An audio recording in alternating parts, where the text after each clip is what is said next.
The discussion around co-education versus single education is part of a never-ending debate. While current educational policy supports the right to choice on the matter, the debate has struck some controversial points of interest which need reviewing. The alternative of choice as to whether you send your child to a co-ed or single-sex school has been on the agenda of media, politicians, parents, and educational institutions for quite some time.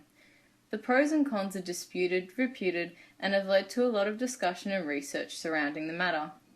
This presentation will explore the arguments surrounding the topic of co-education versus single education, examine the factors that are perhaps forgotten, and offer a conclusion and future solution to this educational practice.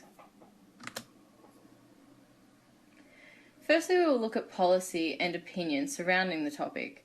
The first thing that's important to acknowledge with this discussion is that there is no substantial evidence to support popular belief that students who undergo schooling in single-sex institutions perform better. A review of 1.6 million students has failed to find any advantages to single-sex education, dispelling the myth. Funding is also an issue that needs to be considered in this debate. With the recent dismantle of the Gonski funding agreement, the funding into Australian schools is also a factor separate to the agenda of co-ed and single-sex schools that ultimately affects students' learning. The Organisation of Economic Cooperation and Development found that while there were significant differences between the performances of students in Australian single-sex and co-ed schools, the gains made by single-sex schools were all but wiped out after socio-economic factors were taken into account. Professor Diane Halpern, former president of American Psychological Association, says that boys and girls learn differently in the classroom and we need to seriously reconsider the impact of gender biases in single-sex education. Generally, single-sex school students are from higher socio-economic groups and attend good schools, which is biased in its effect to contribute to the debate when comparing to a school that is receiving barely any funding.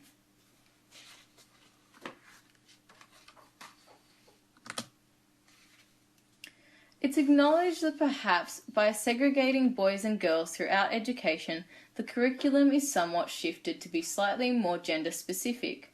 Therefore, the question has to be raised: are boys and girls receiving equal access to the curriculum throughout their schooling? Typically, girls have been offered more feminine curriculum, in secondary education having subjects like textiles and food tech, while boys are offered more masculine subjects such as engineering or woodwork.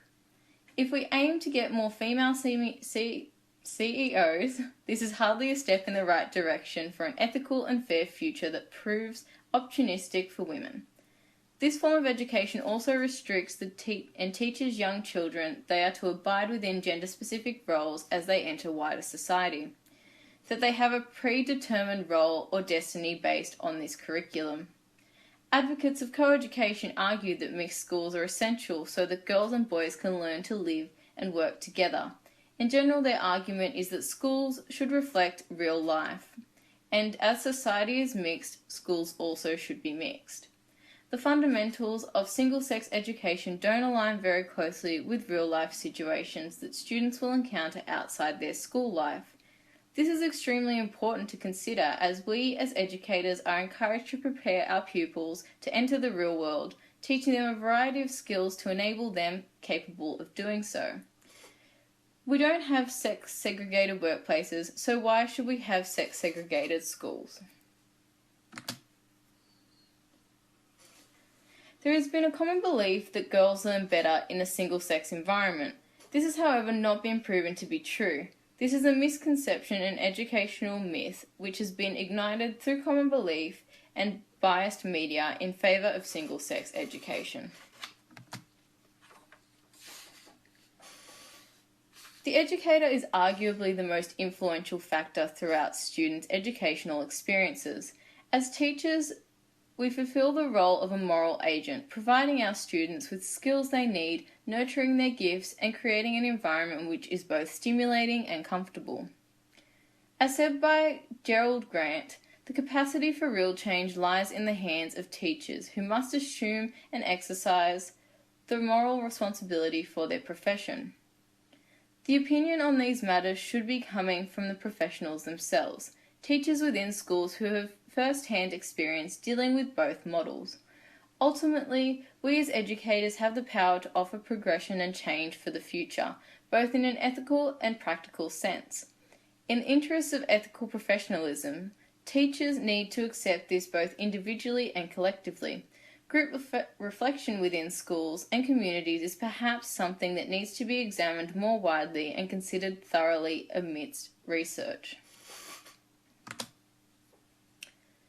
The importance of creating the right environment. Environment plays a major role in shaping a child's sense of belonging, well-being and learning. It's now widely acknowledged that children's growth and learning can be enhanced by rich experiences provided through their environment. School is a time for important interactions to occur, interaction in learning, socializing, and for boys and girls to learn to interact together.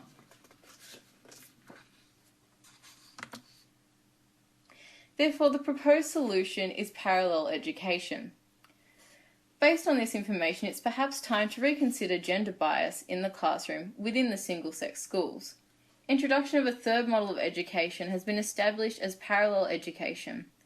While it is not necessarily widely understood, parallel education is fundamentally a system within Australia where boys and girls attend the same school but are split into single-sex classes for core subjects, including subjects such as maths, English, science and humanities, holding single classes within co-educational settings.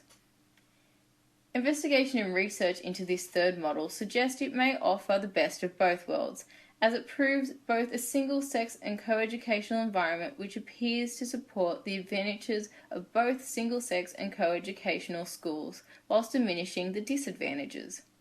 You can argue that boys and girls have different needs and that boys and girls learn differently, or are stimulated and thrive better in different environments. However, I would argue it comes down to the individual, not the gender of the individual.